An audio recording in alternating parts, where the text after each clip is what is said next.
Hey, J-Bone Nation! Shaming of Jay. He's not a dopey dumb bitch. He gets laid.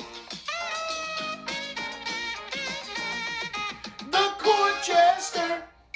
The court DJ. It's time to dive into the case.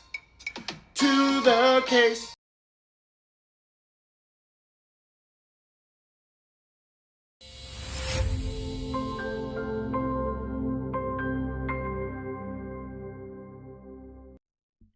What is up, everybody?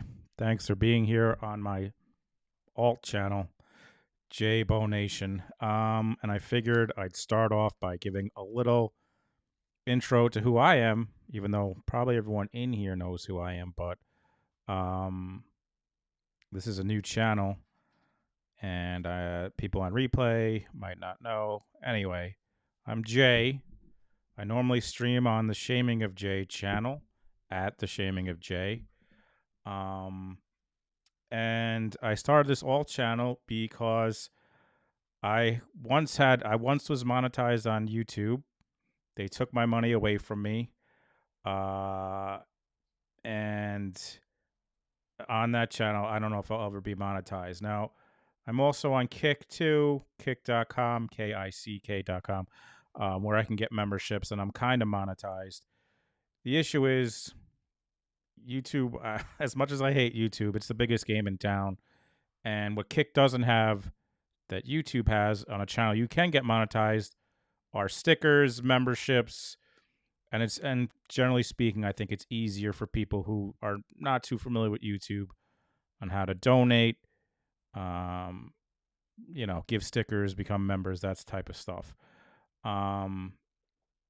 And basically, I started streaming true crime about 7-8 months ago. I think March 27th was when I put my 2 weeks at my job, which was a bodily injury adjuster, where I handled car insurance claims. And I put my 2 weeks in. I took money out of my 401k, and I started a freaking YouTube true crime channel, if you could believe that. I had tweeted during the Murdaugh trial, and it had gone somewhat successful. And so anyway, that's where we are. And now I am just kicking and scratching and trying to figure out the best way to monetize this. And so anyway, that's me. And this is J-Bonation channel. And right today, what I want to stream is what came out during the Charlie Adelson trial that to me screams that Donna Adelson, Grandma Gotti, she is the head of this. She is the one that planned all this for Dan Markel to get killed. In my opinion, she's the mastermind, except she's a dumb mastermind. She's dumb Corleone. I can't stand her. Whenever I see her face, it disgusts me almost as much as when I see Wendy or Charlie. These fucking people couldn't just handle a divorce. It didn't go their way. Their whole lives, they've been privileged and had everything go their way. They had money. They had influence. So much so to the effect that they thought they could get away with murder. And I'm pretty sure they still thought that until Charlie got indicted. And then last week, Charlie was guilty of conspiracy for murder. Murder, because he's a murderer. And so is Donna. And so is Wendy, in my opinion. And Harvey's in there, too. So I kind of took some notes from the trial last week, the last couple of weeks, some timestamps to kind of put it in a little... Why Donna? Because, I mean, if I was on the jury during that trial, my question would be, why is Donna Adelson not here? Why is she not on trial? Because this is, to me, it's very clear the dumb mastermind of this case is Donna Adelson. This was because she couldn't take that they lost in the divorce hearings, that they couldn't move. So this was her birthday gift for her husband. So let's start with, so hold on one second here. Let's start with Donna's emails. So this is actually from the closing, I believe. This is from the closing and the trial. So hold on one second here. Let's take a look at the closing here. This is an email that Donna sends to Wendy. Donna sends this email to Wendy, and it's not an email, it's a manifesto in my part. So let's just play a little bit of this here about the email. This is on May 3rd, 2013. For those who don't know, Dan Markel was shot on July 18th, 2014, and ultimately died on July 19th, 2014, after he fought for 14 hours. So here we go. Well, here's a little bit of this email that that Donna sent to Wendy. This litigation and in Wendy's life in general. They revealed that relocation was a huge priority for Donna, and that it was also a high priority for Wendy, Harvey, and the defendant as well. Wendy testified that her mom really wasn't that involved in her divorce proceedings. So did you hear that? Wendy testifies, no, my mom, she testified when she was on the stand, because Wendy's a liar. She's just a lying piece of shit. So when she's like, my mom wasn't really involved in my divorce proceedings. Well, what does this email say? Again, these emails prove the opposite was true. On May 3rd, 2013, this email references Dan's divorce filing as, quote, his 23-page rant. She then crystallizes the importance of relocation, stating, the most important part of your divorce is relocation, in bold. I sincerely hope that your attorney understands this is your, all caps, non-negotiable. She needs to hear from you how serious you are about this and how it will benefit the children with a close-knit family support system, as well as your significantly better paying job. But on June 21st, 2013, Wendy's motion to relocate was denied by the court, with the court finding that the wife has not met her burden of proof. Yeah, so Wendy wants to move. She files a petition to relocate with her kids to be by her parents and brother, and the judge says no. That a relocation is in the best interest of the minor children. Like the heroine in her book, Wendy and the boys were officially stuck in this small stop on the way to what we had previously known as civilization. Wendy worked hard to try to convince you that none of this was a very big deal to her, her mother, or her brother. And she said she was expecting to win everything in the divorce. She was expecting Danny to lose everything in the divorce. She was partly right. Danny did end up losing everything, but not in court. She had already lost relocation, and her attorney had to get off the case as a result of whatever Danny was filing in court, and he was poised to really take her through the ringer with this grandma motion, the fraud allegation, and the contempt motion that was all pending. Even if he wasn't going to be successful, folks, it was going to be a very unpleasant ride for Wendy Adelson. But as we have learned, gibbers hadn't beaten the Adelson family yet. On the stand, Wendy Adelson suggested that relocation was not a big issue for her. It was just suggested by a friend, but the other evidence in the case suggests the opposite. Jeffrey Lacasse said she was a complete mess over the litigation, especially the relocation. She wrote a book about a human rights attorney who was stuck in a small town in the Florida Panhandle because of her hapless Canadian professor husband's job.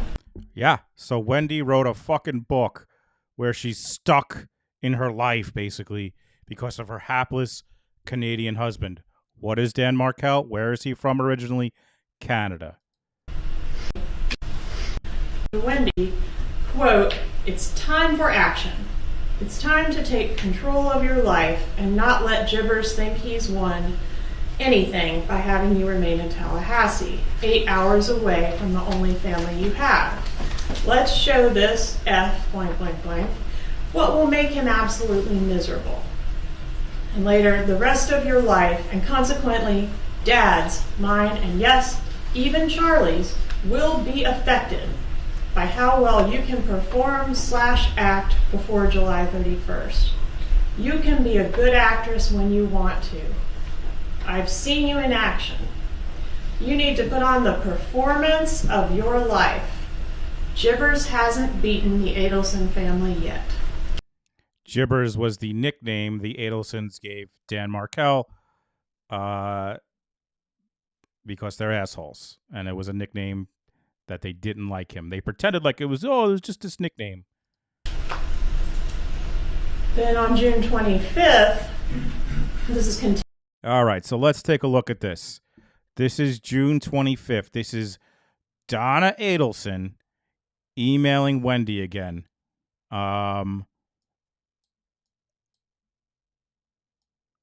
Just more. Take photos of the boys standing at the front door or by the sign of Atala. This is her plan of action, as you can see here. Please read. Very important. Now, they're Jewish, and she says, take photos of the boys standing at the front door or by the sign of a Tallahassee church. Then change your Facebook status photo to this one so everyone will see this. Perhaps a line under the photo with new beginnings in Tallahassee. Make arrangement for the boys to get caught up with a private tutor, teenage Catholic church member, who will come to the house to teach young men about Jesus. This is a grandma. This is Grandma Gotti. This is Grandma Gotti trying to tell her daughter what she should do to fuck with Dan Markel so that they can win. Continued that same email. We get a plan of action. Take a photo. How happy do you think he will be?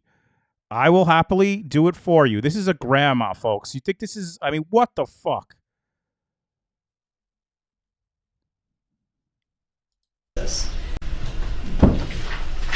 Let Jibbers know that your children will be baptized in the Catholic Church, and you'll certainly invite him to the event. I've already checked this out, and the baptism can be arranged within 2 weeks. We can send out evites to Jibbers, his parents, sister, and anyone else you want to invite. 4, I'm looking into summer camp programs for the boys. We will pay for it, even if the boys end up only going for the few days that they're in Tallahassee with you. 5, register them for toddler classes at the church. I've looked into this too. Even if they don't actually go, we can show Jibbers that they are enrolled for the fall semester. And you cannot tell anyone this is an act. Take control from him. Get to him psychologically. He's going to want you to stop this. You have one final opportunity to make him angry. We want him ticked off so he realizes that he could lose control over his kids. We plan to make a financial offer to him to allow this relocation. You need to work this plan, and we'll help you through it so that it may affect how much we offer him. Maybe he's willing to let you relocate if he knew his children could attend this private Hebrew academy. Or perhaps he'd like them to invite him to a Christmas party at their other Sunday school. Let's get this going now. I know you would never want to think that you didn't do absolutely everything you could to come down to your family. Dad and I have changed our lives this year to support. So just to take also a second back to reflect, not only did this family have Dan Markel murdered, but just think about the time, take a step back to think about, Dan and Wendy were married for a little bit and then they got divorced, right? Can you imagine how Donna, Harvey, and can you imagine having Donna, Harvey, and Charlie as your fucking in-laws? this is while they're married still. Can you imagine the shit they must have gave Dan while they were still married? And then they got divorced. And can you imagine? I mean, this is the shit they're doing after they got divorced. Like, Dan had to be getting emails about this shit all the time. This is unhinged. And then, of course, ultimately they murder the man. But just imagine, just before he's even murdered, the shit that he had to deal with these fucking lunatics. You and assist you and the boys in every possible way.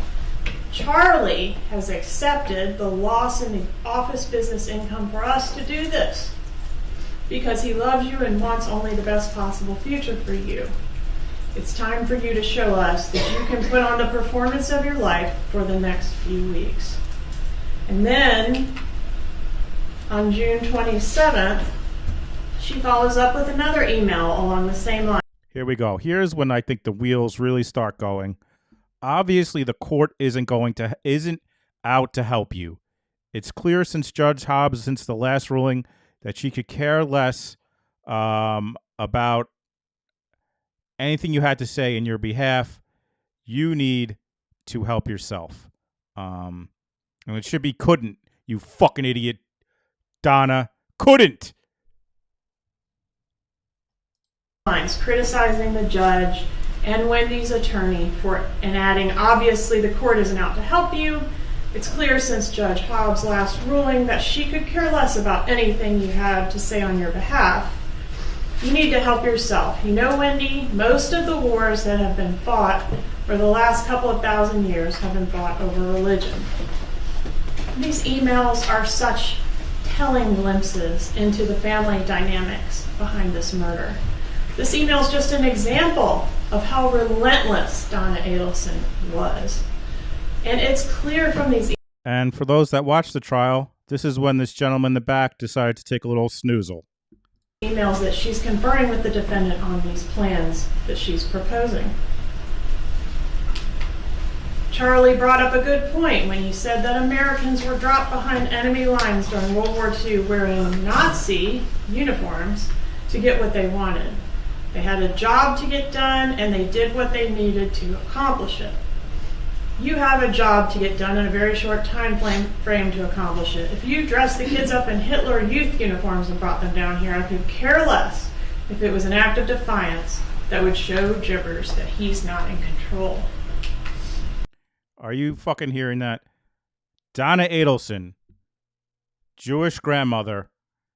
Hey, just like Charlie said, have the kids wear Hitler. I could care less if the kids wear Hitler Youth uniforms as long as we win this thing. Wear the Hitler Youth. I don't care. We got to do whatever we can do to win this because I'm Grandma Gotti, dumb Corleone. Why not stand up to this fucker? Why not fight? That's all this is, Wendy, an act of defiance that will put a scare into this jackass. It will infuriate him. You need to see the big picture. You need to look into the future of what a life without your only family nearby teaching in Tallahassee with Danny always in the picture will give you. It's not a pretty picture. Not everything one has to do in life is comfortable or easy. The extremism that Gibbers is already teaching the boys is nothing more than brainwashing. Religion is brainwashing, control of the masses. I don't think you realize the type of offer we're considering.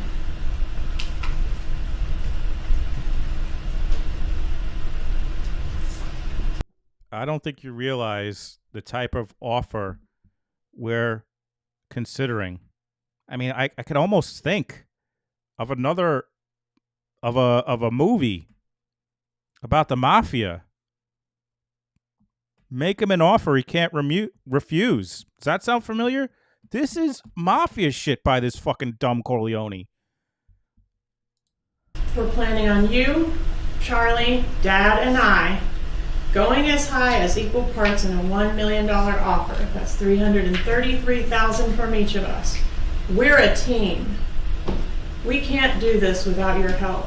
You've already lost relocation according to the legal system. Well, it is about winning and losing. We're trying to get a win.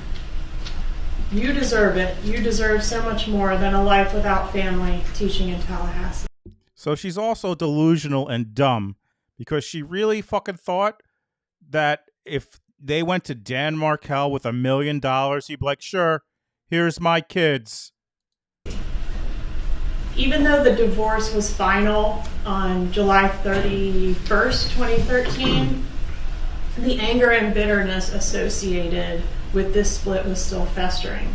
Litigation continued and even increased as both parties filed motions over the next several months alleging that the other was violating the marital settlement agreement, and both parties seeking to have the other side held in contempt of court. In October of 2013, Wendy filed a motion to enforce the marital settlement agreement and have Dan held in contempt. And Dan was hearing, and the defendant was hearing about all of this as it went on from his mother, as indicated in the emails and in the... All right, here's where dumb Corleone, Grandma Gotti, starts texting Charlie and starts getting in his head, hey, Charlie, your dad's getting sick here. Your dad's getting sick. What are we going to do? I can't even explain. Horrible evening for your sister and for us. Bad. It's Donna's telling Charlie, hey, bad. This is a bad thing for our family. What are we going to do, Charlie? This is where Donna starts getting the wheels in motion. The text messages shown here as well. Here she's telling him how terrible things are for Wendy and how it's negatively affecting his dad's health. Then later that month, when Wendy was about to make the second dumbest mistake of her life after marrying Dan Markel by buying a house in Tallahassee, Charlie says Wendy probably hasn't mentioned it to him because it's stupid. And then after he gets Wendy to pull the plug on the house, he's praised as the miracle worker that solved this problem. This text was sent on Halloween of 2013, the very day that Catherine Magdalena testified. This defendant broached the subject to her of, hey, do you know anybody that could rough somebody up? All right, so let's just take a step back here, folks. Here is her. Oh, I wish this was not paused right there. Here is her texting Grandma Gotti telling Charlie, we got to do something. Then she's pissed because Wendy's going to buy a house in Tallahassee. That's not good for her. She wants them to move by them. She's buying a house. Charlie, what are we going to do? Wendy is buying a house. What does Charlie do? Per Katie Magbanua, the co-conspirator, on October 31st, Halloween, which you would think if you're Katie Magbanua would be a good, you'd remember that date because it's a specific time. That's when Charlie went up to her and said, hey, do you know someone that could do something for me? I got a problem that needs to get fixed here, aka I need someone to get killed. That's when Charlie on Halloween, Charlie talks to Katie, and Katie's like, oh, well, yeah, my fucking the father of my kids, he would do some bad shit. And then Charlie texts his mom and says, hey, just talk to Wendy. She pulled the plug on the house. Why would Wendy pull the plug on the house on that day? Why would she pull it? What did Charlie tell Wendy? I mean, was it after he spoke to Katie Magbanua and they said they could do something about Dan Markel? Interesting timing that she pulled the plug on the house. At Halloween of 2013, defendant could rough somebody up. Regular at Wendy's attorney and stressed out Wendy is. That's on February 15th of 20. All right, so remember that the wheels really start getting set in motion October 31st, 2013. That's when Katie tells Charlie she knows someone that can get this done. They can get rid of the problem the Adelsons have, that is Dan Markel. 2014. And here's another text from Donna Adelson to Charlie Adelson 4 days later discussing the details of Danny's actions and expressing how much she hates him.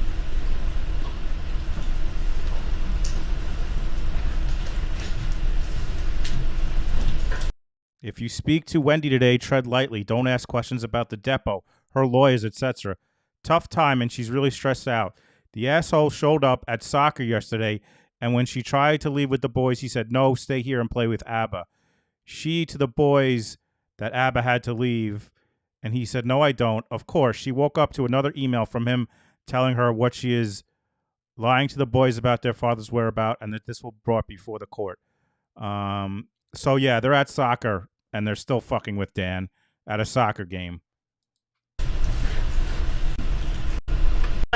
Planning to speak in private with the defendant while she's at the rest stop in Gainesville. Okay, here's the thing. So this is on March 4th, 2014. I can't talk now, but I'll text you before we stop in Gainesville where I can go to the bathroom and have a moment of privacy. Then I'll call. Please pick up. I have very limited alone time today. Erase this text. Erased this text. So why would she tell Charlie to erase the text? If she's, if this is supposedly to plan a birthday for Harvey, right? That's the deal. Why would she tell Charlie to erase his text? Charlie is not with Harvey at this time. Donna should erase her text. Why would Charlie have to erase his text? And by the way, if you're telling someone to erase their text, I mean, what are you hiding? What are you hiding, Grandma Gotti? She asks him to delete this message after he reads it. Although he's not with Harvey, and Harvey nor his birthday are mentioned in this text message. All that's mentioned in this text message is, I'm going to pull over at a rest stop and talk to you in private. This is the grandma motion. On March 26, 2014, less than 4 months prior to this murder, the defendant files his grandma motion, the counter motion for enforcement of marital settlement agreement on parenting issues, and motion for contempt and sanctions. Again, alleging that Wendy is not facilitating communication between he and the kids and getting after Donna personally. In this filing, Dan Markel alleges that on 3 separate occasions in November of 2013, the children informed him of their maternal grandmother, Donna Adelson, disparaging him. The boys indicate that, quote, Grandma says you're stupid. She says you are trying to take her sunshines away from her. And, quote, Grandma says she hates you.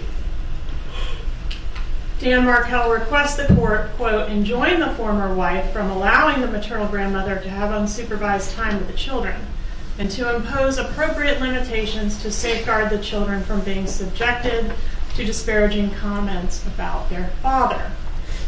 Contrary to what Wendy Adelson told us, we learned this issue was taken seriously by both sides, and that Dan Markel was particularly hot at the time of his death because of some recent issues that were going on. So to the extent that there was any banana bread peace offering made, it apparently fell short of diffusing the issues within this family. This situation was a pressure cooker, and it was about to blow. As we learned, this grandma motion was never decided by the court because Dan Markel was murdered before it could be heard. Man, oh man, Donna didn't want to go to court, huh? For that grandma motion? They had to get this shit done before the grandma motion was heard, didn't they? And by the way, if you were watching this closing statement and you couldn't see who was at the defendant table, would you think this is a trial against fucking Charlie? Or what did you think this is a trial against Donna? Whether or not that is a coincidence in timing is up to you all to decide.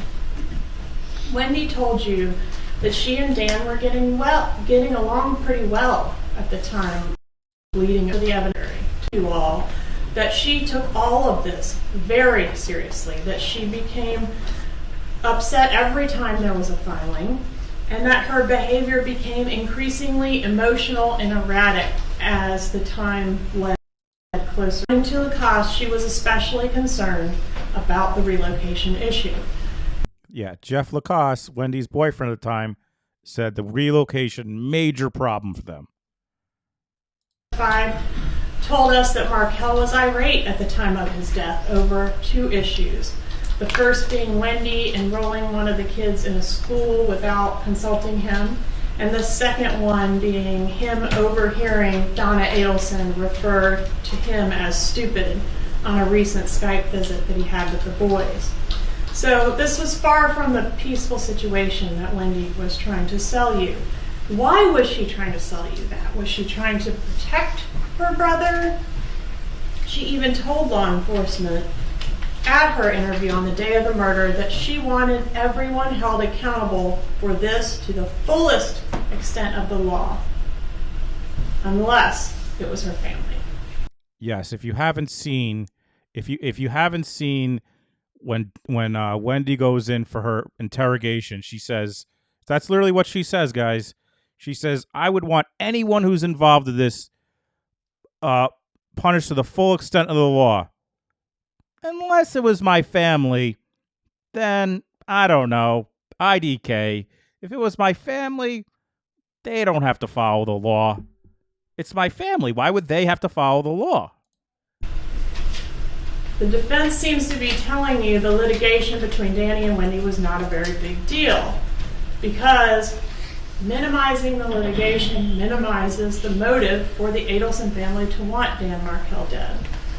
They even called Wendy's attorney to tell you that relocation was a lost cause. But what she actually said was, yes, I lose most of these motions, but in this case I actually thought there was a chance because of some of the surrounding circumstances. Then I thought, well, maybe they called her to say the divorce was routine, but what she actually said was this case was odd. That was her word. Mainly because Dan Markel came after her personally, forcing her to withdraw from the case, which had never happened before. So what her testimony proved was that this was not a routine, run-of-the-mill divorce proceeding. It was one of her more difficult cases. And she didn't even have Donna in her ear like the defendant did. So the motive was clearly there. The question then becomes, was the defendant successful in distancing himself from that motive in your eyes as jurors? He says that the litigation had no impact on his life. All right, so this is more about Charlie now, but that was some of what I wanted to show you about Grandma Gotti. So additionally, I have the text. I want to make sure we got all the text. I have them all time-stamped. So let's just make sure we got all the texts in here. 786 caller leaving a voicemail on Harvey. Oh, and let's talk about this text. On July 1st. July 1st of 2014. Okay. And what was the duration of the call? The duration was 37 seconds. Sorry, phone call. This was a phone call. Hold on, let me rewind this. I was a little ahead of where I wanted to be. This is a phone call, folks. July 1st, 2014. Remember, Dan was shot July 18th. This was a phone call on July 1st, 2014. Let's see who it's between. It looks like 3 events here. It's actually only 1 call. And this is something that we see in the records. There are a number of routing events that happen when the call is received. And in this case, there's an indication it was routed to voicemail. So that routing shows up as multiple events in the record. So while it looks like more, it is actually only a single phone call. And what date was this call Again, on? July 1st of 2014. Okay. And what was the duration of the call? The duration was 37 seconds. So that was the time from the time the call connected to the time the call ended? That's correct. Okay. Could that be consistent with the 786 caller leaving a voicemail on Harvey Adelson's phone? It could be, yes. All we know is that it was connected for 37 seconds, and there is the indicator of routing to voicemail. Okay, was there any other communication in the phone records between this 786 number and Harvey Adelson besides this one call, this one 37-second call? There was not. And who did the 786 number belong to? Who was it? The 786 number belonged to Mr. Sigfredo Garcia. Sigfredo Garcia leaves what the length of a voicemail for Harvey Adelson. July 1st, 2014. Again, Dan was shot on July 18th. How the fuck would Sigfredo Garcia have his phone number? How would Sigfredo have Harvey Adelson's phone number? And you're telling me Harvey's getting a call from Sigfredo or a voicemail, and you're telling me that him and Donna and Wendy aren't involved? You're telling me that? Number was consistent with being at Premier Gym at the same time of the victim, and that number having this 37-second call on July 1st to Harvey Adelson is what brought him to the forefront. One way, yes. Okay. And was Sigfredo Garcia linked to Charlie Adelson? He was, yes. Can you show us how? I mean, So, we know again, we know. I mean, we knew before this trial that Charlie was involved, right? And he was convicted, so the jury thought Charlie was involved, right? But now today we're talking about what are the next steps, and why is Grandma Gotti going down, and then Harvey, and then Wendy. The main analysis that we do with phone records is what we call a frequency report, or just a simple report that tells us. So my next timestamp is 7:53. So let's see. Now these folks, these slides to me are everything. These slides to me are what are going to convict Donna at the very least. These slides are so compelling, folks. One and immediately calls the other. That could be something that stands out to investigators. Yes. Okay. And then is another, I guess, detail in the communications, maybe calling a number that they might not ordinarily call? Yes. Okay. All right. So if you could walk us through the communications that we see, as you said, on like the night that the first physical act of this murder is occurring, during this first trip to Tallahassee where this car is being rented. This is on the first trip. If you're not familiar with this case, the hitman made 2 trips to kill Dan Markel, and the first trip they came back because Tato Luis Rivera was not going to kill Dan Markel because he was with his kids, so they went back. So this is, watch these messages. Watch this slide that shows the correspondence between the Adelsons and the people that did this murder on the first trip down. So again, to help kind of visualize the calls, we can look at our subjects. That's stupid-ass Wendy underneath my logo, which would just be the Law and Crime logo. So it's not like I'm hiding anything, but also who wants to see her dumb face anyway, unless you took enough blood pressure medication. This is, all right, so here we go. And then look at our communications. So we already mentioned the 8:57 call where Mr. Adelson calls in to Ms. Bagbanowa, just over a minute. We have the next call at 9:17 p.m. This was the 27 or 25-minute phone call that we talked about. And that's on while she's on the way back from Comfort to her home? That's correct. Okay. And so in this relatively short time frame, we're also kind of keeping track up here on this one at the top, how much kind of the total time of communications that we have. So again, at 9:31, Wendy Adelson text Harvey Adelson. The phone call we already talked about from Mr. Adelson to the Adelson residence for 25 minutes. Catherine Bagbanowa then communicating with Mr. Garcia.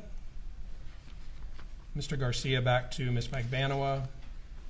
Harvey Adelson calls Charlie Adelson. This is 10:16, and that's a 5-minute phone call, a little over 5 minutes. Charlie Adelson calls back for a little over 3 minutes. Ms. Bagbanowa is communicating with Mr. Garcia again, and then Mr. Adelson for another 23-minute phone call. and then text messages from Mr. Garcia, or call and then text from Mr. Garcia to Ms. Magbanua. So about an hour and 25 minutes of communication between our parties in this time frame. Okay. More here, 11:05, short calls, or a 27-second call, and then a 4-minute phone call from Ms. Magbanua to Mr. Garcia. Again, communication from Mr. Garcia back to Ms. Magbanua. And that was the last. All right, we saw a call from Charlie Adelson. You mentioned it. All right, so let's just go back a second. These are all the calls on that first day. Look at all these calls at 11 p.m. Charlie's calling Katie. Katie's calling Sigfredo. Sigfredo's calling Katie. She's calling Charlie. And who's Charlie calling? The Adelsons, his parents. These arrows, these slides, in my opinion, are why the rest of the family's going down. It doesn't make sense that they weren't all involved. All right, we saw a call from Charlie Adelson. You mentioned it. All right, let's see what my next timestamp is. 7:56. Oh, I think it's right here. At Charlie Adelson, his parents. We looked at, again, for all the records that we had for Mr. Adelson and our analytical. All right, guys, so this is the slide showing when Charlie calls his parents, right? 3,868 contacts, or 99.3% of the time, he calls them on their cell phone. 28 contacts, or 0.07%, he calls them on his landline. And when does he do that? He does that during the times he's also talking to the co-conspirators. And why? Because he figures if he calls the landline, they're not listening to his phone. If anyone's listening or can get the records, they're not listening if it's on a landline as opposed to his cell phone. So out of his contacts between, as you can see the slide here, his contacts from May 2014 through March 2016, almost 2 complete years, he calls 99.3% of the time, he calls them on their cell phone.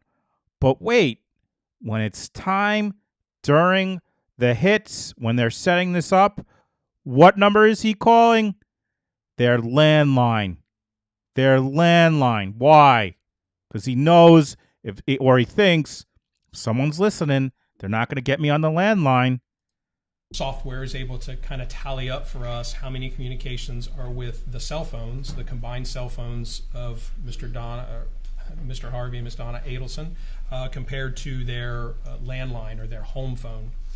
And again, we know that events kind of make multiple records, and so we know that it may not be exactly 3,868 calls, but not all calls are completed, all of those.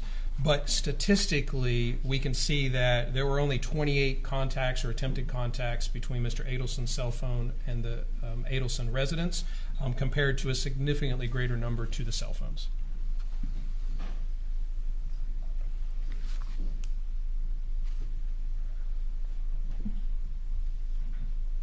So you said 99.3% of his communication is with his parents' cell phones as opposed to the 0.7% of time he calls the landline. That's correct. All right. And are there actually, you said 28 contacts or 0.07%. Those 28 contacts, those are from May of 2014 through March of 2016, almost 2 years. There's only 28 contacts total. That's correct. And this is one of them that happened that night. Yes. And that was at a time, also in that call flurry you just showed us, there were calls where there was a long duration of a call to Harvey Adelson's cell phone as well, too, right? Yes.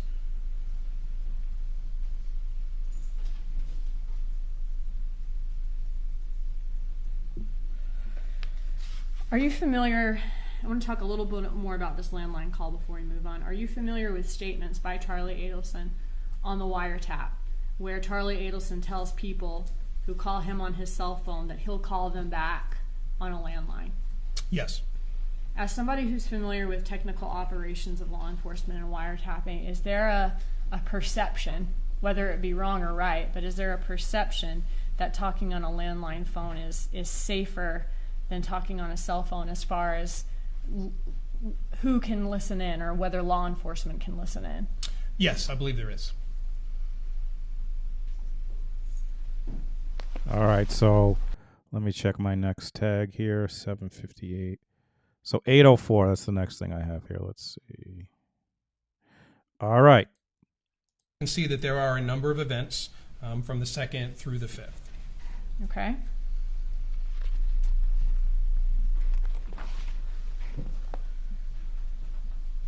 Did Charlie Adelson contact Catherine McVanois a number of times during this trip to Tallahassee? Yes. Wait, I went a little too far. Did Luis Rivera's handset end up traveling back down to the Miami area? It did, yes. Immediately after that, we can see that the handset, again, just looking at the cell sites, would be consistent with traveling back down to the South Florida area that afternoon and evening of June 5th of 2014. So this is when they're driving down the first time. This is Luis Rivera's did you look at phone. the records to see what the communication is? So this is when they're driving down the first time. Communication during the June trip to Tallahassee. So look at all the names here, folks. Katie McBonowa, Charlie Adelson, Wendy Adelson, Katie McBonowa, Charlie Adelson. And we're going to go to one of those slides again. And here it is. Here it is on that trip. I contacted Ms. McBanowa 10 times in this time frame. What about Catherine McVanois to Charlie Adelson? 7 times. And what about Catherine McVanois and Sigfredo Garcia? 12 times. What about Sigfredo to Catherine McVanois? 5 times. What about Charlie Adelson and Donna Adelson?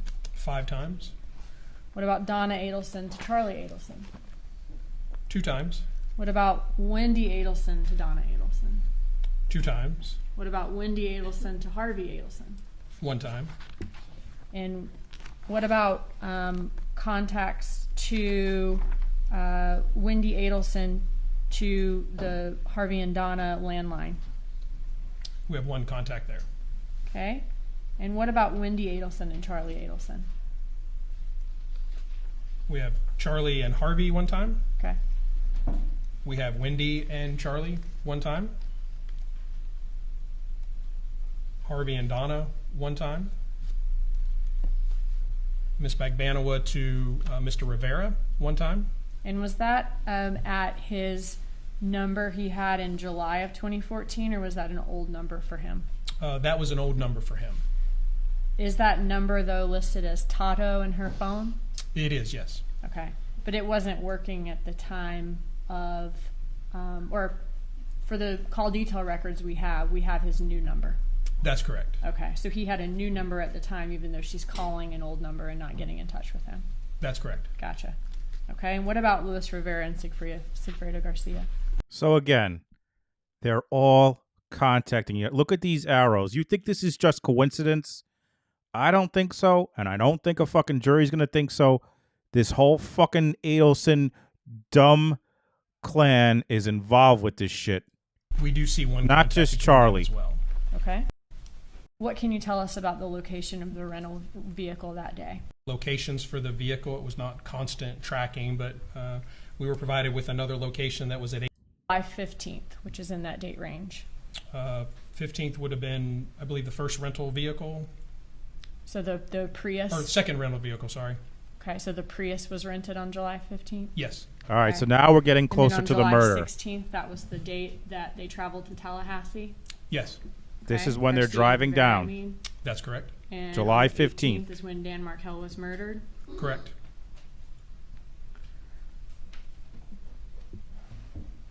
Where was Wendy Adelson when this text message was sent? So looking at her cell sites, we can see that she is in South Florida at this time. That text was sent, we see here, around 10:49. All right, folks. All right, let's take a step back here. This is July 6th. let's take a step back. So the beginning of June is the first time the hitmen go down. Luis, Sigfredo, they come back. They can't do it, right? The beginning of June. They come back. They can't do it. He has his kids. Tato won't do it. So this is July 6th. This is July 6th. And just listen to when this is about. And remember, the murder was July 18th. So just listen to this testimony. 10:47 to 10:49 is the AM, is the text exchange. 10:14 is the closest event that we have with cell site location for her. And we can see the location of the icon, which was the residence of Mr. Harvey and Donna Adelson at that time. So Harvey and Donna Adelson lived in a... So let's go back. Where is Wendy when she's on July 6th? On July 6th, 12 days before Dan Markel is shot in the face, where is Wendy Adelson when she's texting Dan Markel to find out, are you in Tallahassee July 14th and 18th? I just want to know if I can have the kiddos on the 16th. So Wendy needs to, right here, is trying to confirm that Dan Markel is going to be that weekend where he's murdered. Wendy is confirming that Dan's going to be there when she's at her parents' house. Exchange. 10:14 is the closest event that we have with cell site location for her. And we can see the location of the icon, which was the residence of Mr. Harvey and Donna Adelson at that time. So Harvey and Donna Adelson lived in a condo in the Icon building? Yes. At that time? Okay. Where was Charlie Adelson, the defendant, when that text message was sent? So we have location information for him in the early morning hours of the 6th at 12:30 a.m. and the next event being at 11:46 a.m. Both of those are consistent with the proximity to Ms. Magbanowa's residence. Again, we don't have an event exactly at the time of that text message. Now, July 6, 2014, was that a weekend day, a Saturday or a Sunday, I believe? I believe it was, yes. Was that weekend the weekend of Harvey Adelson's birthday at the Adelson residence? Yes. Did you hear that? Do you remember the birthday present? This was the date of his birthday when they were celebrating it. Wendy is at her parents' house. She's texting Dan Markel to find out where Dan's going to be that weekend he's murdered on Harvey's birthday. Remember, there's a birthday present? You remember that? Did Charlie Adelson also go to his parents' home at the Icon on that day that this message was sent? He did, yes. For events... So where did Charlie go? Here is Charlie Adelson. Here's where his phone pings initially on that date. Where is it? At Katie's house. So early on, he's at Katie's house. Was, yes. Was that weekend the weekend of Harvey Adelson's birthday at the Adelson residence? Yes. Did Charlie Adelson also go to his parents' home at the Icon on that day that this message was sent? He did, yes. For events starting So he about goes 12:28 in the afternoon. He of that goes date from Katie's. through, He goes down to the 9. birthday. All of And his, now communication Charlie events are connecting to is cell down sites at in his that parents area of the after they have confirmed the date and time where Dan Markel is going to be. I mean, come on, folks. Come on. All right, so now I want to go forward to the July trip to Tallahassee.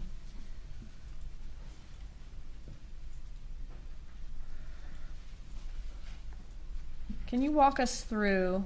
Well, I want to talk about the location information surrounding the trip to Tallahassee that took place that week of July 14th that we saw referenced in the text message before. Whose phone records did you have location information for the July trip? As far as those traveling, we had location for both Mr. Garcia and Mr. Rivera. Okay, so before we had only Rivera, but now we've got both for the July trip. That's correct. Okay, was it a similar All right, let me go to my situation? next. Yes. So we see communication here between Ms. Magbano, 44 minutes and 17 seconds. And so you said. Let's go back a little bit. All right, can you walk us through the communication between all of these players the day that this car was rented and right afterwards? So this is when they rent the car. This is when they're renting the car. Let's just take, I don't have to show the whole thing. You get the idea, folks. This is when they're renting the car. Look at all, I'm just going to look at all these arrows, folks, when they're renting the car. Donna to Harvey, Harvey to Charlie, Charlie to Katie, Katie to Sigfredo. Come on, folks. Come on. And then just wait till we don't have to, this is them actually renting the car, but it's just continued proof that they're all contacting. All right, now we're getting to the date of the murder. July. Well, this is 1 and 2 days before the murder. Look at all those contacts. Charlie, Donna, Catherine, Charlie, Wendy. So let's go to the next slide. Oh, this is the couple days beforehand. Again, look at Charlie to Donna. Look at these. These are not coincidences. These are planning. These are murder planning phone calls. These are phone calls. All right, what day is this? 12:30, Ms. Magbano calls Mr. Adelson back. 53 seconds. This is the actual There's an day, outgoing folks. call at 1:02. It does not really have a duration, but there is an 1 in the morning, folks. Weird that Charlie's calling his mom at 1 in the morning at the same time he's calling Katie and Katie's calling the hitman. These are murder planning phone calls. That's at 1:02 a.m. 1 in the morning. What does he do now? Donna's up at 1 in the morning. And then at 1:03, immediately Calls Catherine. after, there is the outbound call to Ms. Magbano for almost 20 minutes.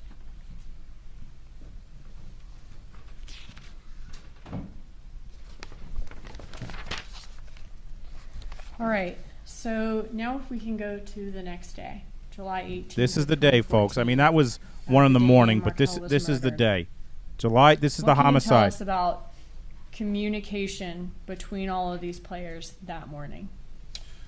So again, same summary for the morning of the 18th. We can see communications between our involved subjects here, and we have an indication here this would represent the time that Mr. Markel was murdered between these events, and we can look at these kind of in detail again as we have. This Okay. is the date And what of, do we folks. see as far as their communication? Date of the murder. So here we have also included the information from Wendy Adelson's forensic extraction, or her Cellbrite report. Oh, by the way, Wendy had a calendar event that she deleted, folks, called Fix TV. If you're new to this case, fixing the TV was the Adelsons' code for killing Dan Markel, and she deleted it. Again, why are innocent, what innocent people are deleting things? This guilty piece of shit family is deleting things. So we're able to see other things that were contained in her phone. And one of the first things we see is that she had a calendar entry for that day listed as Fix TV. Now we see that it's deleted. Yes. When would that have been deleted? Sometime prior to our analysis of the handset. And your analysis of the handset was done that same day? It was done, yes, the afternoon of the 18th. Before she gave her phone to the police, that fucking day, she deleted it. Before she gave the phone to the police, that day, she deleted it. Remember, she's like, sure, take my phone. Here's my phone. There's nothing bad there. Weird that she deleted it the day right before she went to the police. Okay. So this calendar event, Fix TV, was deleted at some point before her phone was taken by law enforcement and looked at that afternoon. That's correct. Okay. Go ahead. Then we see that there is an outbound call from Wendy Adelson to Donna Adelson. And that's starting at 8:09 in the morning? That's correct. Okay. An immediate return attempt. And then a text message. Again, this is from Wendy Adelson's handset itself, but there is a return text message or a text message from Donna Adelson to Wendy communicating about Best Buy and coming by for the repair of the TVs. Okay, she says, Best Buy just called me and I told them to confirm with you. They are on their way over now to help you with the TV set in your living room. Yes. Okay. All right, what's next? We have. By the way, let's just take a step to think this back. Now, I'm pretty sure the warranty was in her parents' names because Wendy's a fucking grown adult baby piece of shit. But Donna Adelson set up the Geek Squad guy to go to Wendy's house, right? When she was setting that up, you know when you set those things up, what do? You give them a phone number of the person to call. Why would they call Donna? Why wouldn't she just have the Geek Squad person call Wendy? Why did Donna have to call Wendy? It's weird. It's almost like Donna set it up. So it looked like she really had to call Wendy to set it up when she could have just had the Geek Squad just call Wendy. But it seems like almost like Donna had to call Wendy for different reasons. I don't know. They are on their way over now to help you with the TV set in your living room. Yes. Okay. All right, what's next? We have a text from Wendy Adelson to Charlie Adelson stating, "This is so sweet." We see that that's deleted.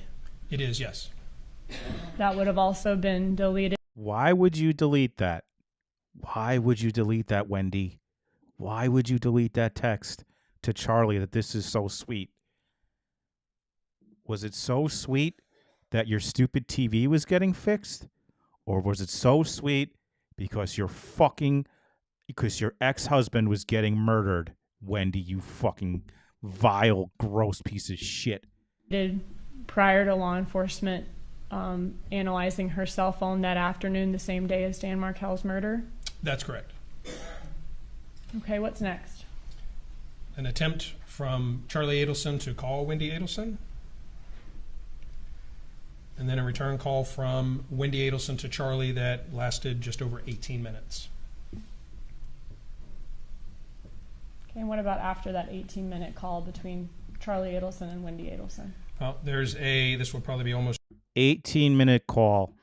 Between that 18-minute call, man, Wendy calls.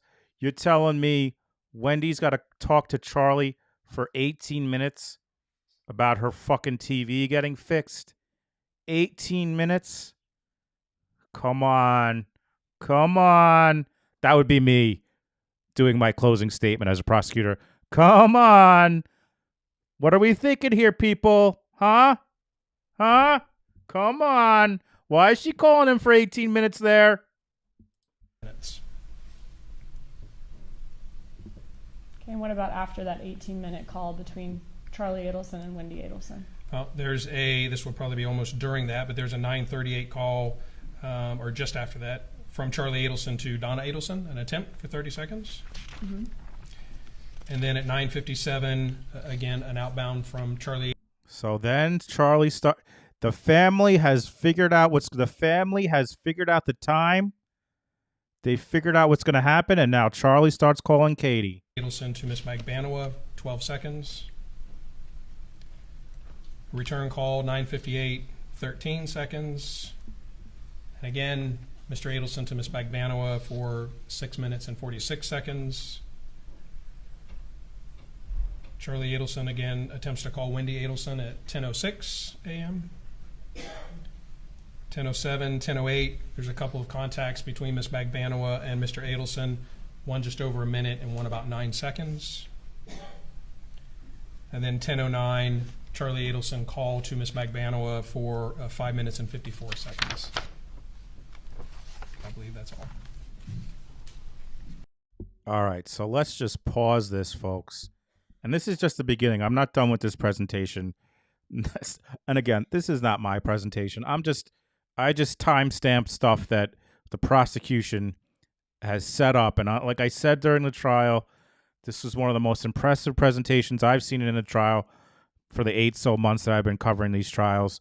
It was super impressive and compelling, and clearly it wasn't just to me, because the jury convicted this piece of shit, Charlie Adelson, in about 3 hours and 10 minutes. And there's a lot of moving parts here, guys. There's a lot of moving parts here. So, like, they really had to put this together in a way that's, and these slides to me are like everything. If I'm on a jury and I need to like put the stuff together, the way they did this, it's just, I was super impressed.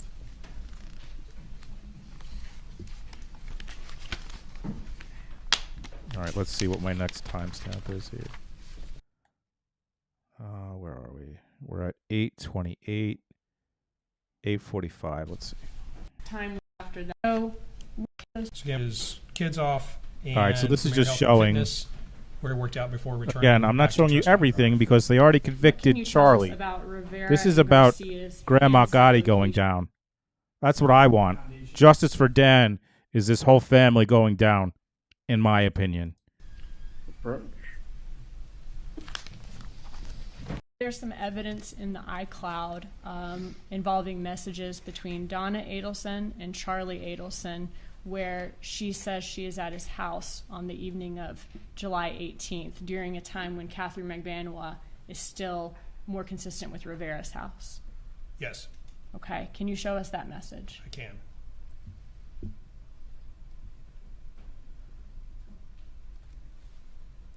All right, this is the night after the murder. Donna is texting Charlie, "Call us ASAP. I'm outside your house." Outside your house. Charlie says, "I'll be out in 10 minutes." They try to make this out in this trial like Charlie and Donna did not meet with each other at the night of the murder. But don't fucking try to fool me, pal. This is Donna bringing the cash to Charlie, bringing that money she washed. That's this.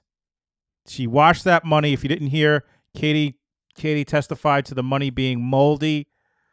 This is the money that Grandma Gotti washed in her washing machine because she thought that laundering money meant actually putting your money in the laundry, because she's a fucking dumb idiot, just like the rest of the dumb Adelsons who are dumb fucking idiots, dumb Corleone. This is when she stops by and gives Charlie the money the night of the murder, because the next day they have to pay the hitmen. Okay, so Donna Adelson here says, "Call us ASAP" at 7:12 p.m. Yes, And then at 8:59 p.m. she says, "Outside your house." yes. By the way, it's not all the And money. Charlie Adelson Some of says it's from 10 Charlie. minutes at He 9:19. stapled that, I think. Correct. Okay. About 10 minutes from when he sent that text message, so maybe about 9:30 p.m. Is that when he's consistent with being at his house? Yes, And according to this message, his mother is already there. that's correct. All right. Does Charlie Adelson stay at his house that evening? He does, yes. Okay, so the location we saw. Again, this is going to be more stuff about Charlie, but that piece of shit's already convicted. So let me go to 908. What do I have here? That first message, looking at maybe October of 2013. Was there a message in mid-October about that? Oh, I think this is going over the Horrible text. evening for your. This is going over the text that were in the closing. All right. So that's the day of the murders. Those are all the messages. The days of the murder, the two trips for the hit, the day of the hit.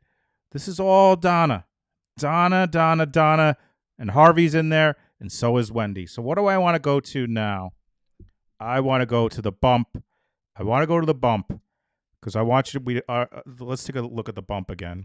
Your sister. So for those who don't know, the whole idea of the bump was because the FBI was pretty sure what was going on, but they weren't sure. They weren't positive. So they wanted to find out what the communication was from Donna after the bump. So hold on. I didn't rewind this. Day 4, 6:47.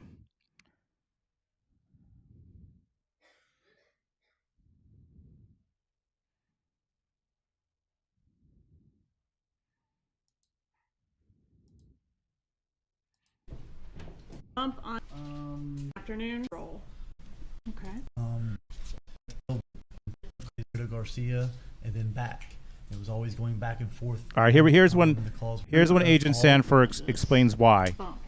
Because we noticed the pattern of calls leading up to the murder and around the time of the murder. The calls were always Donna Adelson to Charlie Adelson to Catherine Magbanwa to Sigfredo Garcia and then back. It was always going back and forth pretty much in that order. So this is the FBI, the bump, the whole purpose of the bump. The messages are going from they're going from Donna to Charlie to Katie to Sigfredo Garcia. They see the messages. They could see, like, think about it, if you're the FBI, like, you're just looking at pieces of paper before the bump and some of the calls, maybe some of the texts, but you're trying to figure out, they don't know yet, right? They don't know yet. So they're trying to determine with this bump is what is going to happen if we pretend that we're Tato's friend and when we need to be taken care of. What's Donna going to do? That's the whole point of the bump. Where are the messages going to go? Are they going to be similar to where we think they're going to go? So we wanted to start it on one end and see what would happen. See if it would travel that same line of people. All right, Judge, at this time I'd like to publish States 105, the bump video. You may proceed.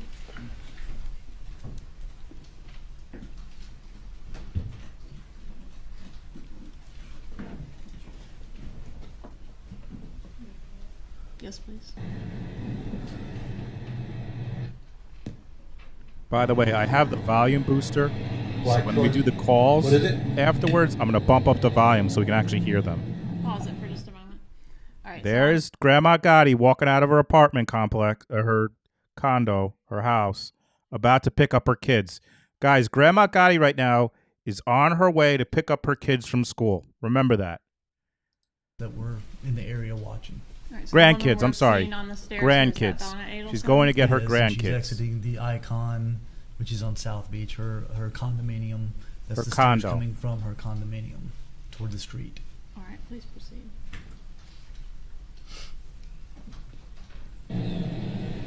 Okay, bud. And by the way, if you haven't seen this yet, this job by this guy who's supposed to be a Latin king, this FBI agent, to me comes off like more like a used car salesman.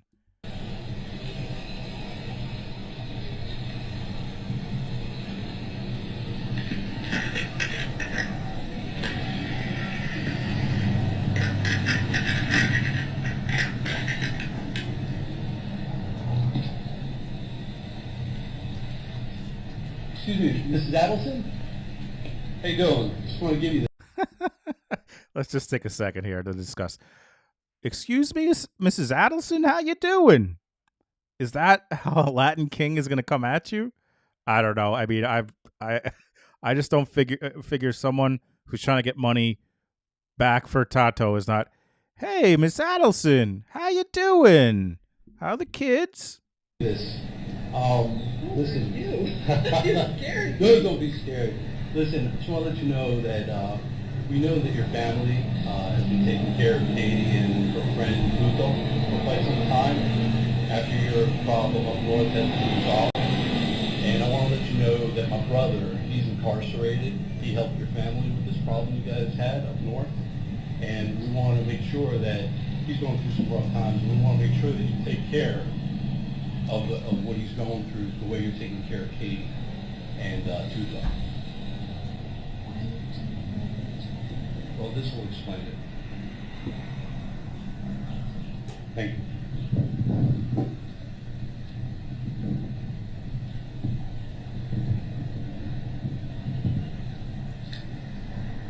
All right, let's just all take a step back here, because right now I'm thinking about my wonderful mother, grandma of my kids, on her way to pick up my kids from school. A guy comes up to her and is like, I know what is going on. You need to take care, what he just said. And she's not just like shivering. Like I can't imagine, my mom would be freaking out, I'm sure. Any normal grandma who had nothing to do with this would be probably calling the cops immediately. Like 911. Some guy just came up to me. And this could have something to do with my son-in-law who was murdered. Come here now. We need to fix this. We need to find out what's going on. This guy, this big guy, he's right here. He could have something to do with the murder of my son-in-law, my grandkids. I'm going to pick him up.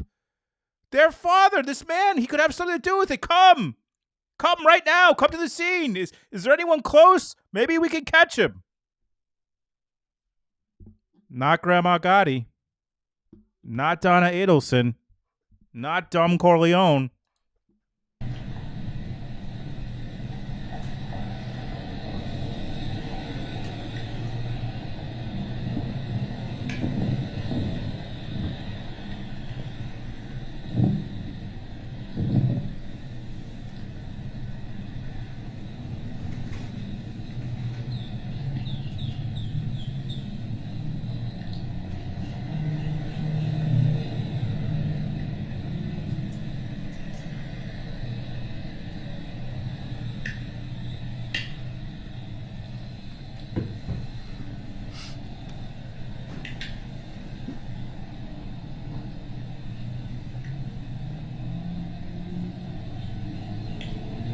Walks and picks up her grandkids at school. Just keeps like it never happened. Like it never happened. Just acting cool and calm like it never happened. Where does Mrs. Adelson go after the conclusion of the bump? She goes into the elementary school there, to the door to the right, goes inside and retrieves the children, and then goes back to the icon back across the street. And are those Wendy and Dan Markel's children? Yes, they are. So they're in school just literally less than a block over? Right across the street from where she lives. Okay. And when the undercover bumps Mrs. Adelson, do we know if she had a cell phone on her person? We don't know that. Okay, but you didn't. We don't know if she had a cell phone, but of course she fucking did. Who walks around without a cell phone? Come on.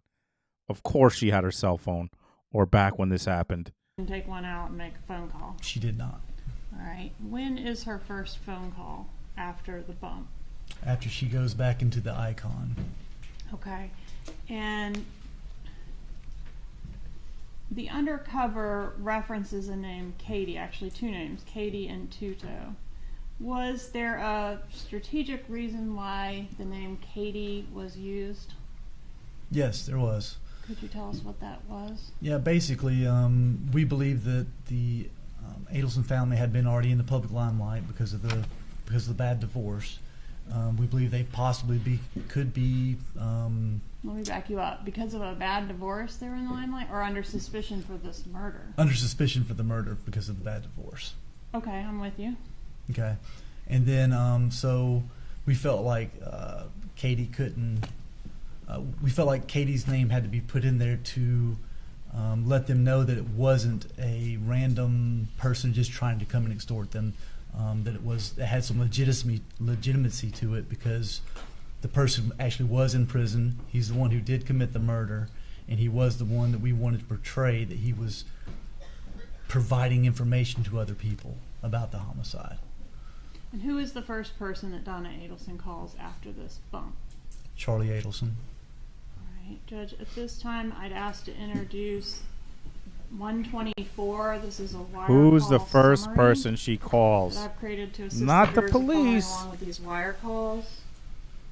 Any objection? Not Harvey, although he was 124 probably is there. at this time. Not Wendy. Judge, I've marked one copy for evidence. Would it be permissible to pass out copies? All so right, everyone and can now follow along? this was hard Please show to them hear. the- So let me just see if it's still hard to hear. Wait. I'm going to make this louder, folks, with my volume booster app. All right, so I want to make sure everyone can hear this.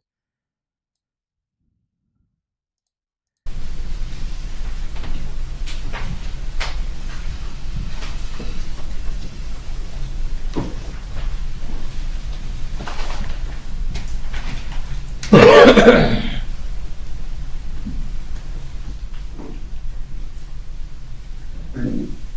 you know, if you have time tonight after work or some other time in the very near future, I need to speak with you. Okay. Okay? Did someone write a letter to you or something? I've got some paperwork hand delivered to me. You're being sued? No, that's what I thought it was, but I'm going to talk to you. Okay. Okay? So, Katie, I'll have to figure out something. You can tell it, you'll be wherever you are. Well, I'm in Mitch Klein's office on Park Boulevard. Okay. So I'm right now in Skyline Chili, and I'll be at his office in the afternoon. Okay. So the boys have finished their piano lesson around 4-ish, and I've got the track of it, and they take a ride with them up there. Does Dad know about this? The dad's at work today, fortunately. What's All right, so first, a couple of things. Again, during this whole trial, Grandma Gotti's doing shit like she's talking about piano lessons for the grandkids, like, ugh. And then Dad's at work, but she doesn't call Dad first. Harvey's at work. Why wouldn't she call Harvey immediately and tell him, "Hey, we got to figure out"? She calls Charlie. IRS? You know, those IRS people are kind of obvious sometimes, but, you know, fortunately not now. Okay. So I will talk to you. I'll give you a heads up if I'm going to drive up that way. All right. Okay? And Does Wendy know that? Is it involved Wendy? No. So let me just talk to you later. All right, I'm pausing this because this is about to be, and Joe Jackalone talked about this on one of his videos or during a live. Listen to what she says here, folks. It's so important, and it's why she's going down. All right, so just wait till Charlie says, "All right." And What is it? Is everyone's health okay? Yeah. All right. Does it involve me or other people? Well, probably both of us. What's that? Probably the two of us. So you probably have a general idea what I'm talking about. All right. Okay, the dumb Corleones. She gets this paperwork. She calls Charlie, and what does she say to Charlie? First of all, Charlie, of course, as always, can't shut the fuck up. He just can't. And he says, "Who is this about? Is it about who is it about? And stupid dumb Corleone? All right, does it involve me? Does it involve me or other people?" And what does dumb Corleone say? Well, probably the both of us. Why would it involve the both of you? Why would that piece of paper involve the both of them? And then Charlie says, "What's that?" And Donna says, "Probably the two of us." So you probably have a general idea what I'm talking about. So what does she mean by that? Why would he have a general idea what she's talking about? Why would Charlie have a general idea what she's talking about? If they weren't involved in this, why would anyone have any idea about what's going on? Why would the two of them? Does it involve okay? Yeah. All right. Does it involve me or other people? Well, probably both of us. What's that? Probably the two of us. So you probably have a general idea what I'm talking about. All right. So let's just find some time to talk to. So that right there is going to be a major problem for Grandma Gotti. Probably she gets that paperwork and she says it's probably about the both of us. You have a general idea what I'm talking about. And then I have one more thing that I have.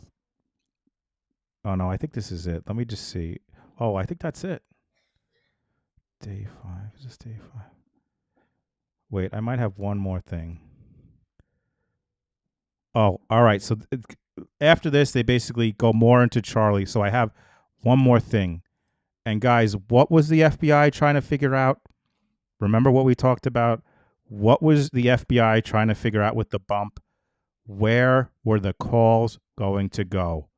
Where were the calls going to go after the bump? And sure enough, where did the calls go? They went from Grandma Gotti, Donna Adelson, to Charlie Adelson, to Katie Magbanua, and eventually to Sigfredo Garcia. This is exactly what the FBI was trying to get, and this is exactly what they got. Does Donna ever call Catherine Magbanua or the other way around? Never. Okay.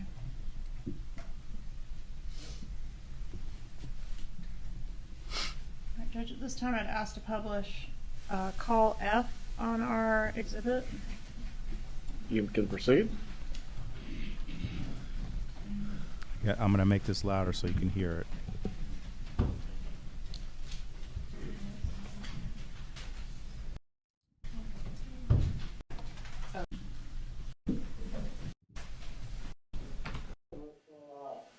I'm sitting watching the boys at their tennis tournament. They have a wonderful time. That's awesome. Yeah, and I was concerned because they think they don't even show the private lessons, but they're having fun because, there's 6 kids on the court, so, all about the same level. They're having fun with them. Great. That's fantastic. Yeah. That's really So, good. how's the other going? It's good. We've been coffee with friends. And, Good. actually, By the way, this is the call after Charlie talks to Katie to make sure everything's okay. This is the call. He calls back his mom. Very good. Everything, yeah, everything's fun. Yeah. Yeah, and then just fucking around with some relationship advice. So, Oh, okay. yeah, may come by and see me tomorrow, actually, too. Yeah, to go back to work. So I think she's going to come maybe to my office tomorrow or another office I can talk to. I gave her some good advice. Yeah. And she's just sleeping on it. Okay. Okay. So, Yeah. relationships are not easy. No, they're not. They're not. So, that's good. So everything's fine anyway. It's, No. without a doubt. You It's just fine. don't. Yeah. No question in the world. I would not. Trust it. No, I honestly, I can talk to you more about it, but Yeah. if you want, you can always call into the office. Well, you're gonna be hanging out with Dad tomorrow, right? Yeah, tomorrow, yeah, what's tomorrow? Tomorrow, Thursday, yeah, we're gonna be, So, these are really, there's not a ton here, but ultimately, again, what is the theme here? It's going from Charlie, it's going from Donna to Charlie to Katie to Sigfredo and back. It's just more evidence of why this case, Donna's going down, folks. Donna's going down, and I hope it's sooner rather than later. I heard something, there might be a grand jury this Wednesday, I heard, but what do I know? So that's kind of, I just try to put everything in kind of time order, kind of. And this is just, I'm sure there's a lot more stuff. I'm not an expert on this, like fancy fiction or Katie Cool Lady or Joel. We've watched this trial. We watched the first 2 trials. We watched this trial. Watching this trial, I just was like, how is this not a trial for Donna Adelson? And man, oh man, I hope justice is coming for her soon. I hope we get justice for Dan Markel. Again, to me, this is everything all these calls are going to be the ones, these stupid idiots that thought they were above the law. And Donna, you're next, bitch. You are next, bitch. You're next, bitch. You're going down. And then it's going to be Harvey. And then it's going to be Wendy. You're going down. And justice will be when they go down, and then Ruth Markel and Phil Markel can see their grandkids. And that ultimately it's going to be sad that their kids know the truth. This is awful. These pieces of garbage, these manipulative pieces of shit have had Dan's kids. They try to erase him. They took his name. They took his last name. They changed the kids' last names from Markel to the Adelsons. They changed the middle names. They tried to erase Dan Markel from their lives. And now justice is coming. Charlie was first. And now the rest need to go. Donna is next. That jury came back in 3 hours and 10 minutes. This is not an easy... I mean, it's easy for all of us who have seen all of these trials and seen all this evidence. But for a jury that is just seeing all this stuff for the first time, there's a lot to kind of put together. But Georgia, the whole prosecution, whoever put these slides together, just the whole prosecution, they put it together in a way that it shows, in my opinion, Donna's next, bitch. You're going down, bitch. And then it's the rest of your fucking family. And I hope they have more stuff on Wendy. I worry about Wendy. I absolutely think she was involved, and I think she's going down too. And ultimately, I think last is probably Harvey. But I hope if you are new to this case, or if you didn't get to kind of follow the trial the full time, if you were working and stuff was going on, I hope this kind of puts together a picture of why I think that Grandma Gotti, Donna Adelson, is next. So I hope you like this.